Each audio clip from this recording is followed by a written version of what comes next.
পুলিশের একটা বিভাগ ছিল, তারা এই বই ছাপাতো আর মুসলমানদেরকে ধর্মীয় যারা একটু ভাবাপন্ন নামাজ কালাম বেশি পড়তো ওদেরকে একজনকে টার্গেট নিয়ে নিত। ইসলামিক দার্শনিকগণ, আলোচকগণ এবং উপস্থিত সুধীবৃন্দ, আসসালামু আলাইকুম। প্রথমে আমি আমার পক্ষ থেকে, আইনজীবীদের পক্ষ থেকে, দেশবাসীর পক্ষ থেকে আপনাকে ধন্যবাদ জানাচ্ছি। আমরা এক কঠিন সময় অতিক্রম করেছি গত 15 বছর। সেই সময় আসলে মুসলমান মারলে কোনো বিচার হতো না। আমি আইনজীবী হিসাবে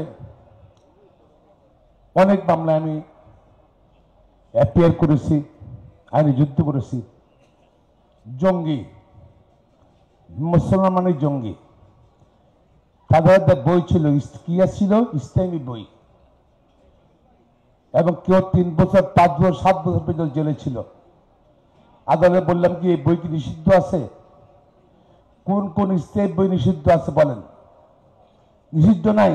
এই বই সে বই, ওই যে কি জানি বলে পুলিশের একটা বিভাগ ছিল, তারা এই বই ছাপাতো আর মুসলমানদেরকে ধর্মীয় যারা একটু ভাবাপন্ন নামাজ কালাম বেশি পড়তো ওদেরকে একজনকে টার্গেট নিয়ে নিত এবং এদেরকে বলতো যে জঙ্গিবাদ, এরা জঙ্গি, এবং বিচারও হতো না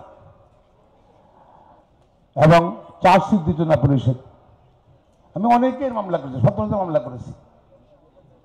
এই যে অবিচারটা ছিল একমাত্র মুসলিম কারণে, কারণ তারা দেখাতে চেয়েছিল আগের সরকার বাংলাদেশে নিরপেক্ষ, ধর্মনিরপেক্ষ, এখানে মুসলমানকে সব দমন করছে, তাইলে পশ্চিমা বিশ্ব এবং ভারত খুব খুশি হবে। এই খুশির জন্য তারা এই কাজটা করেছিল। তো আজকে 15 বছর পর আমরা একটা নতুন করে স্বাধীনতা পেয়েছি, মুক্ত কথা বলার সুযোগ এসছে। কিন্তু মনে রাখতে হবে, যারা প্রতি সরকার এদের থেকে যারা পালিয়ে গিয়েছিল, যারা মানুষের ভোটাধিকার হরণ করেছিল, নির্যাতন করেছিল, গুম করেছিল, তাদের অর্থনীতি ধ্বংস করে দিয়েছিল, ব্যাংক বিমা সব লুটপাট করেছিল, তারা কিন্তু ষড়যন্ত্র করছে। এই ষড়যন্ত্র কিন্তু যে কোনো সময় ষড়যন্ত্র তারা আবার গরিভাগ করতে পারে।